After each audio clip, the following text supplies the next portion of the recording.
आइए, आपका बहुत बहुत स्वागत है आज के इस क्लास में। आज हम लोग फिर क्लास 11 केमिस्ट्री में यूनिट 7 में जो इक्विलिब्रियम लेसन है, इसी का वीडियो नंबर आपको 21 जो है हम लोग स्टडी करने जा रहे हैं। आज का जो हमारा टॉपिक है, इसी सीरीज़ का ये 21 नंबर का वीडियो है।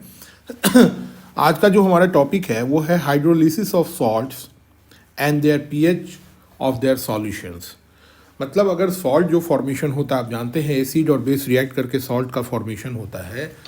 तो अगर मान लीजिए वो सॉल्ट का हाइड्रोलिसिस हो रहा है, तो हाइड्रोलिसिस होने के बाद किस तरह के प्रोडक्ट्स बनते हैं, और उसके बाद उसकी जो पीएच की जो कंडीशन होती है, मतलब एसिडिक और बेसिक का नेचर जनरली हम लोग डिटरमाइन करते हैं, तो उसके पीएच का कंडीशन जो है उस सॉल्यूशन का क्या होगा। तो एक एक करके हम लोग इस टॉपिक को देखेंगे। आइए, सबसे पहला हमारा है hydrolysis of salts and their pH of their solutions. एक मान लीजिए सॉल्ट हम लोगों ने लिया और उस सॉल्ट को हम लोग हाइड्रोलाइज करवा दे रहे हैं, हाइड्रोलिसिस करवा दे रहे हैं वाटर के अंदर में। सॉल्ट आपको मालूम है आयनिक कंपाउंड होता है, तो वो वाटर के अंदर में डिसोसिएट हो जाता है, और डिसोसिएट होकर उसमें, जैसे मान लीजिए कि मैं सोडियम क्लोराइड की बात करूं, NaCl की बात करूं, तो ये आप देखेंगे जब वाटर के अंदर में हाइड्रोलाइज होगा तो ये सोडियम प्लस आयन और यहाँ क्लोरीन माइनस आयन में टूट जाता है, ये अपने कॉन्स्टिट्यूएंट्स में टूट जाएगा। तो यहाँ पर कुछ चीज़ों को ध्यान देने की ज़रूरत है। The process of interaction between water and cation anion और both of the salt is called hydrolysis. मतलब कि वाटर के अंदर में सॉल्ट का जो कि केटायन, जैसे Na+ है तो ये केटायन के अंदर आ गया, ठीक है, Cl- है तो ये आपको एनायन के अंदर आ गया। तो इनका जो इंटरेक्शन है, यही इंटरेक्शन जो है इस वाटर के अंदर में, क्योंकि वो इसलिए है सॉल्ट है तो हम लोग वाटर के अंदर में ही डालेंगे, तो ये जो है आपका क्या कहें, ये कहलाता है आपका हाइड्रोलिसिस के फॉर्म में आता है। आइए, नेक्स्ट पॉइंट है pH of the solution get affected by this interaction. अब अगर इसके अंदर में डिसोसिएशन होगा, अगर ये केटायन और एनायन में टूटेंगे तो इससे पीएच भी डिस्टर्ब होता है। और पीएच की वैल्यू किस तरफ झुकेगी, एसिडिक की तरफ झुकेगी या बेसिक की तरफ झुकेगी, ये हमारा इस कंसिडर करने वाला पॉइंट है। इसमें देखेंगे कि जैसे cation Na+, K+, Ca+, Ba2+, ये सब जो है केटायन स्ट्रॉन्ग बेस के। अब जैसे कैसे आप स्ट्रॉन्ग बेस में कह सकते हैं, जैसे आप मान लीजिए, मैं आपको 2 मिनट के लिए इसमें बताना चाहूँगा। जैसे मान लीजिए कि आप Na का है तो आप कह सकते हैं कि ये NaOH है। तो अगर ये डिसोसिएट होता है तो Na+ और OH-।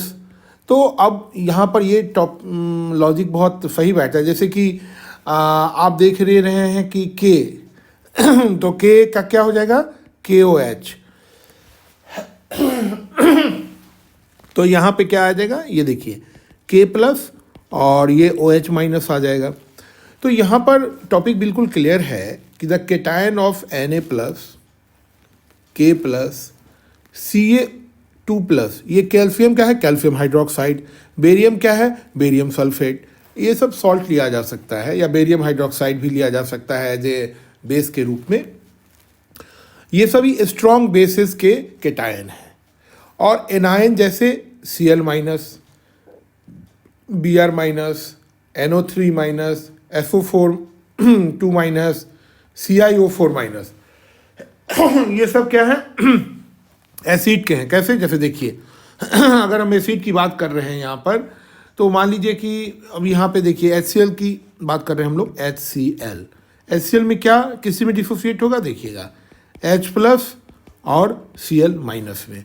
तो ये Cl- जो है ये एनायन में आया, किस में आया, एनायन में आया, और HCl जो है आपका ये है स्ट्रॉन्ग एसिड। उसी तरीके से आप यहाँ देखेंगे H2SO4, ये भी जो है 2H+ तो आया ही, प्लस आपको मालूम है यहाँ पर कि SO4 और ये 2- आया, तो ये जो आपको एनायन आया ये एनायन जब सॉल्ट का फॉर्मेशन करता है, जब सॉल्यूशन में आ जाता है, तो कहता है कि anion like Cl-, Br-, NO3-, SO4 2-, Cl O4-, ये सभी क्या हैं आपके स्ट्रॉन्ग एसिड से निकलते हैं और simply get hydrated, do not hydrolyse. मतलब ये सिर्फ हाइड्रेटेड होते हैं, मतलब ये वाटर के अंदर में ये क्या करते हैं, उसके साथ मिक्सअप हो जाते हैं, उसमें वाटर चला जाता है, लेकिन ये हाइड्रोलाइज नहीं होते। हाइड्रोलाइज का एक कंडीशन है जिसके अंतर्गत में क्या होता है कि वो वाटर के एटम्स को भी अपने आप में अटैच करके और अपनी कॉन्स्टिट्यूएंट्स को तोड़ देता है। जैसे हम लोग आगे पढ़ेंगे कि जैसे मान लीजिए CH3COO-, ये एसीटेट आयन हुआ, लेकिन इसका जो है अगर हम लोग हाइड्रोलाइज करवा देंगे तो ये एसीटेट आयन क्या हो जाता है, एसिटिक एसिड में कन्वर्ट हो जाता है, तो उसको हम लोग कहते हैं हाइड्रोलाइज हो जाना। लेकिन अगर मान लीजिए सिंपली ये जैसे सोडियम NaCl है तो सोडियम प्लस और Cl- में टूट गया, या मान लीजिए NOH है, Na+OH- में टूट गया, तो यहाँ Na+ में फिर से वाटर जाकर नहीं जुड़ता है, तो हम लोग ये कहेंगे कि Na जो है हाइड्रेटेड है, इसमें वाटर मिक्स है बट नॉट हाइड्रोलाइज्ड है।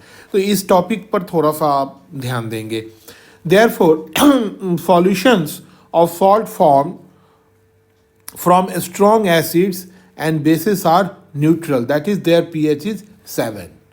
कहने का मेरा मतलब है कि जब ये इसके अंदर में हाइड्रेटेड हुआ, हाइड्रोलाइज नहीं हुआ, तो इस कंडीशन में जो है आप इनका pH जो है वो 7 ही रहता है, क्योंकि एक पर्टिकुलर H+ या OH- का कॉन्सेंट्रेशन ये बढ़ा नहीं पाता है, ये इक्विवेलेंट कंडीशन में रहता है, तो एक दूसरे को न्यूट्रलाइज कर देता है। और pH 7 क्या है, ये न्यूट्रल होने का साइन है। क्या होगा, ये न्यूट्रल होने का साइन है, ठीक है। अब हम लोग यहाँ देखेंगे कि अदर कैटेगरी ऑफ सॉल्ट जो है वो हाइड्रोलिसिस के अंदर में जाते हैं। कैसे कैसे जाता है इसको देखते हैं अभी हम लोग।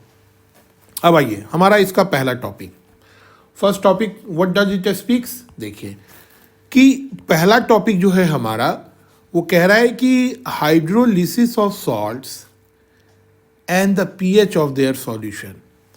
अब अगर हम सॉल्ट का हाइड्रोलिसिस करवाते हैं तो हाइड्रोलिसिस करवाने के बाद pH की कैसी कंडीशन होती है। इसमें हम लोग यहाँ देखें salt of weak acid and a strong base. पहले भी मैंने आपको बताया weak acid and strong base, तो जब हम लोगों ने बफर सॉल्यूशन पढ़ने के वक्त में CH3COOH और प्लस NaOH का रिएक्शन कराया था। ये क्या है भाई, ये है आपका वीक एसिड, क्या है ये आपका हो गया वीक एसिड, और ये क्या हो गया जी, ये हो गया स्ट्रॉन्ग बेस, ये स्ट्रॉन्ग बेस हो गया, ठीक है। आइए अब हम लोग यहाँ पर देखेंगे तो हमारा सॉल्ट का जो फॉर्मेशन हुआ वो हुआ सोडियम एसीटेट, और सोडियम एसीटेट को देखा गया तो that are basic in nature. अब देखें कैसे, पहले देखिए सोडियम एसीटेट जो सॉल्ट फॉर्म हुआ ये कंप्लीटली आयोनाइज हो जाता है एक्वस सॉल्यूशन में। यहाँ देखिए CH3COONA ये एक्वस सॉल्यूशन में है सॉल्ट, ये आयोनाइज होकर ये देखिए एसीटेट आयन बनाया। क्या बनाया बच्चे, एसीटेट आयन, ये देखिए एसीटेट आयन बना दिया यहाँ पर, ये एसीटेट आयन बना दिया। और यहाँ पर देखिए सोडियम जो है सोडियम केटायन बनाया। क्या बनाया, सोडियम केटायन बनाया। अब यहाँ देखिए एसीटेट आयन जो है ये क्या होता है, एसीटेट आयन जो इस तरह से बना वो हाइड्रोलिसिस में वाटर के साथ हो जाता है, और होने के बाद वो एसिटिक एसिड देता है। देखिए यहीं पर आप समझिए हाइड्रेटेड और हाइड्रोलिसिस का फ़र्क। ये हाइड्रोलिसिस हो रहा है, हाइड्रोलाइज्ड हो जा रहा है, तो यहाँ पर जो ये एसीटेट आयन बना और इसको जब वाटर के साथ हम लोग ब्लेंड करते हैं तो ये वाटर जो है वो H प्लस और OH माइनस के फॉर्म में होता है, दोनों जुड़ जाएगा तो H2O बना देगा। तो ये H प्लस इस पे आ जाता है, तो यहाँ देखिए ये बना दिया एसिटिक एसिड और ये बना दिया OH माइनस। अब आप देखिए यहाँ पर क्या हो गया कि जैसे ही ये एसिटिक एसिड और OH माइनस बना दिया तो अब देखिए क्या होता है कि एसिटिक एसिड आपको मालूम है एक ऑर्गेनिक एसिड है और एक वीक एसिड है। तो acetic acid being a weak acid remains mainly unionised. अब ये जल्दी तो H प्लस दे नहीं पाता, ये वीक क्यों है? क्योंकि ये H प्लस जो है वो रीडली नहीं दे पाता है। ठीक है, क्या होता है ये H प्लस आयन को जो है सॉल्यूशन के अंदर में नहीं छोड़ पाता है, तो हम लोग इसको रेफर करते हैं वीक एसिड के रूप में। लेकिन उसी जगह OH का कॉन्सेंट्रेशन बढ़ता जा रहा है तो जैसे ही OH का कॉन्सेंट्रेशन इंक्रीज कर गया, ये जैसे ही OH का कॉन्सेंट्रेशन इंक्रीज कर गया, हम लोग इसको बोलेंगे भैया ये तो हो गया जी बेसिक नेचर का। Acetic acid being weak acid remain mainly unionised in solution. अब रिजल्ट क्या करता है जी, OH आयन कॉन्सेंट्रेशन को इंक्रीज कर देता है सॉल्यूशन में और ये इसको क्या बना देता है जी, अल्कलाइन बना देता है। अब देखिए pH of such solution is, अब इसमें क्या होता है जैसे ही अल्कलाइन बना दिया तो इसका pH कितना होगा, इसका pH मोर देन 7 हो जाएगा। कितना हो जाएगा, मोर देन 7 हो जाएगा। और जैसे ही मोर देन 7 हो जाएगा नेचर क्या हो जाएगा जी, नेचर हो जाएगा आपका बेसिक। क्लियर है? आइए नेक्स्ट देखें। अब यहाँ पर हम लोग एक चीज़ देखें कि यहाँ कह रहा है कि hydrolysis of salt and their pH of the solution, उसी टॉपिक का है, टॉपिक वही है, सिर्फ इसके अंदर इंग्रेडिएंट्स बदल जा रहे हैं। क्या इंग्रेडिएंट्स बदल जा रहे हैं इसको हम लोग थोड़ा देखेंगे। देखिए यहाँ है देखिए salt of strong acid, strong acid ले रहे हैं उसका सॉल्ट होगा, और वीक बेस। अब देखिए स्ट्रॉन्ग एसिड क्या है, स्ट्रॉन्ग एसिड आप ले सकते हैं HCl, ये क्या है, स्ट्रॉन्ग एसिड है। वीक बेस ये NH4OH ammonium hydroxide weak base है। ठीक है, अब इन दोनों का भाई हम लोगों ने रिएक्शन करा दिया। जैसे ही हम लोग कराएंगे तो आप लोग जानते हैं कि एक सॉल्ट बनता है NH4, इसके अनुसार से ही तो वाटर निकल जाएगा। सॉल्ट क्या बन जाएगा आपको देखिए NH4Cl, और यहाँ पर ये वाटर जो है इसको एक्सपेल आउट हो जाता है। अब ये अमोनियम क्लोराइड जो ये सॉल्ट बना, ये जो सॉल्ट बना आपको, इसी सॉल्ट की हम लोग यहाँ चर्चा कर रहे हैं। देखिए अब अमोनियम क्लोराइड को हम लोगों ने ले लिया पानी के अंदर, एक्वा सॉल्यूशन के अंदर। अब अमोनियम क्लोराइड क्या होता है, कंप्लीट अपने कॉन्स्टिट्यूएंट्स में टूट जाता है। NH4Cl जो है देखिए ये केटायनिक साइड जो है इसका NH4 प्लस में आ गया और ये यहाँ पर आपको Cl माइनस में आ गया। ठीक है, अब देखिए ammonium ion undergoes hydrolysis with water to form ammonium hydroxide and H plus ion remain रह जाता है। अब जैसे देखिए जब ये वाटर के अंदर में डिसोसिएट होता है, हाइड्रोलाइज होता है, तो वाटर जैसा कि आपने पिछले मैटर में भी देखा था, ये H प्लस और OH माइनस में कन्वर्ट होता है। तो ये OH माइनस अमोनियम के साथ भाई अटैच हो जाता है, तो ये बना देता है जी अमोनियम हाइड्रोक्साइड। ये क्या हो गया जी, बेस हो गया। क्या हो गया, ये तो जान ही रहे हम लोग बेस है, और H प्लस आयन दे देता है। अब देखिए अमोनियम हाइड्रोक्साइड जो है एक वीक बेस है तो वीक बेस होने का क्या लक्षण है कि वह जो है OH माइनस आयन, जिसको कि हाइड्रोक्साइड आयन यहाँ बोलते हैं, उसको ये वाटर के अंदर में रिलीज नहीं कर पाता है। तो अमोनियम आयन इससे क्या हो गया बच्चों, ये वीक बेस हो गया, क्योंकि OH माइनस दे ही नहीं पाता है, और वो जो सॉल्यूशन के अंदर में रहता है वो ज़्यादातर जो है अनआयोनाइज रह जाता है, अनडिसोसिएटेड रह जाता है ना। इसका रिजल्ट क्या होता है, रिजल्ट होता है कि H प्लस आयन कॉन्सेंट्रेशन जो है सॉल्यूशंस के अंदर में बढ़ जाता है। और आप जानते हैं कि increase in the H plus ion concentration is makes the solution acidic. जैसे ही हम लोग H प्लस आयन कॉन्सेंट्रेशन को इंक्रीज कर देते हैं तो सॉल्यूशंस कैसा बन जाता है, हमारा एसिडिक बन जाता है।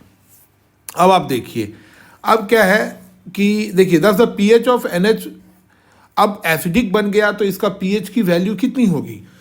ऑब्वियसली है कि लेस देन 7 होगी, क्योंकि 7 तक तो हमारा न्यूट्रल सॉल्यूशंस होता है, less than 7 refers as a acidic. For the pH of NH4Cl solution in the water is less than 7 and it is referred as an acidic solution. Acidic solution. इसका जो measurement आया वो acidic solution के आधार पर आया। आइए अब इसमें देखते हैं हम लोग hydrolysis of salts and pH of their solution. इसी को कंटिन्यू करते हैं, सिर्फ इसके अंदर में जो टॉप मैटर है वो बदल जाएगा। देखिए अब हम लोग यहाँ पे थर्ड कंडीशन में क्या करवा रहे हैं, salt of weak acid and weak base. अब हम लोग का यहाँ पर दोनों चीज़ वीक ही होगा। जैसे मान लीजिए अगर हम लोग यहाँ पे लेना चाह रहे हैं तो यहाँ पे देख लीजिए, हम लोगों ने ले लिया पहला वीक एसिड के रूप में CH3COOH, एसिटिक एसिड हो गया जी। अगर हम लोग को वीक बेस लेना है ये क्या हो गया, वीक एसिड, वीक एसिड।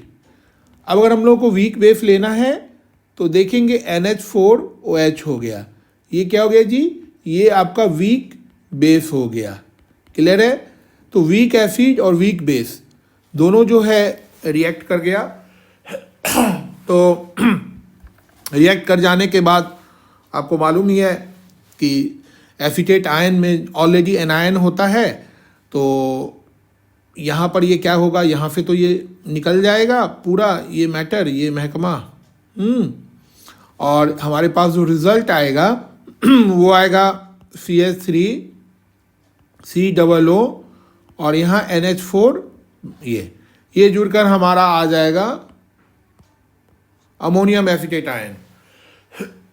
अब देखिए, अब ये जो हम लोगों ने अमोनियम एसीटेट का जो कंपाउंड लिया है, ये सॉल्ट हो गया, ये completely ionise in the aqueous solution. Aqueous solution में आयोनाइज हो जा रहा है और CH3COO माइनस और NH4 प्लस जो है ये दे रहा है। अब यहाँ पर देखने की एक चीज़ क्या होती है कि जैसे ही हम लोग इसको वाटर के अंदर में हाइड्रोलाइज कराते हैं, ये कंप्लीट इसकी हाइड्रोलिसिस हो जाती है, ठीक है ना। तो H प्लस और OH माइनस, तो H2O जो है देख रहे हैं आप कि H प्लस में जाएगा और प्लस OH माइनस में जाएगा। अब ये देखिए, ये H प्लस तो इसके साथ जुड़ जाएगा और ये OH माइनस जो है इसको जरा सा देखिएगा कि यहाँ पे जुड़ जाएगा। तो जुड़ने के साथ ही CH3COOH बन गया और ये NH4OH बन गया। अब आप यहाँ देख रहे हैं कि वीक एसिड भी अपने फॉर्म में आ गया और आप देख रहे हैं कि इसमें वीक एसिड भी अपने फॉर्म में आ गया और वीक बेस भी अपने फॉर्म में आ गया। अब ये देख लीजिए यहाँ जो मैटर निकल कर सामने आया कि CH3COOH एसिड, ये एसिटिक एसिड हुआ, NH4OH माइनस, ये आपको अमोनियम हाइड्रोक्साइड बेस हुआ, ये remain into partially dissociated form. अब ये क्या होता है ना, उसमें थोड़े थोड़े डिसोसिएटेड फॉर्म में रह जाते हैं।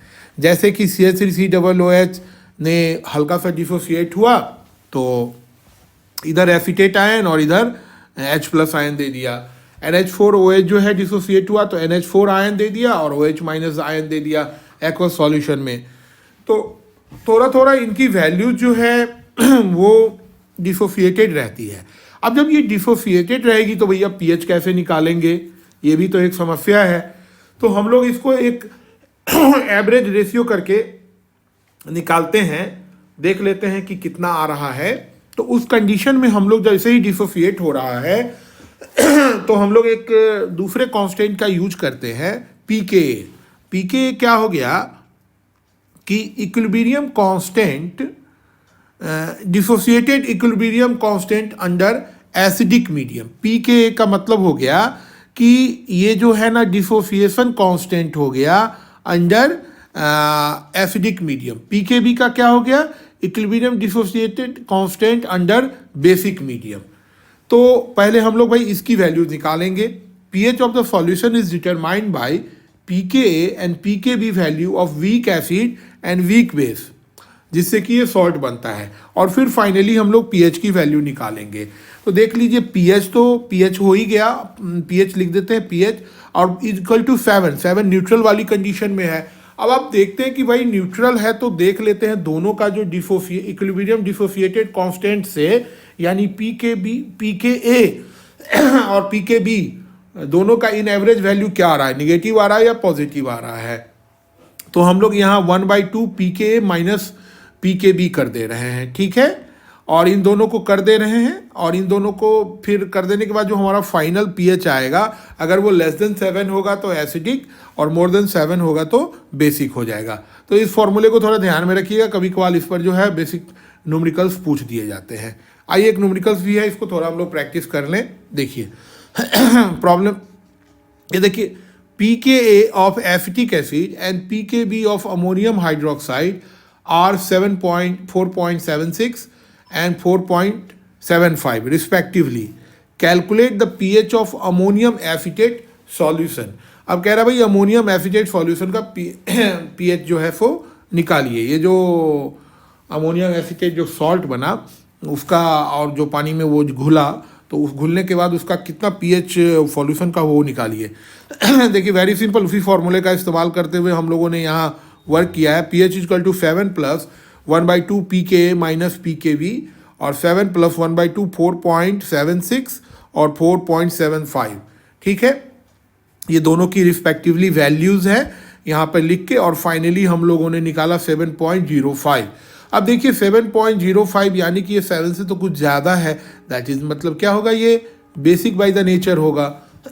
ठीक है, तो यही था कुल मिलाकर टॉपिक। मुझे उम्मीद है कि आप लोगों को समझ में आया होगा, और इसको थोड़ा प्रैक्टिस करते रहिए, तो मुझे लग रहा है कि बार बार देखने से समझ में आ जाएगा। ठीक है, थैंक यू।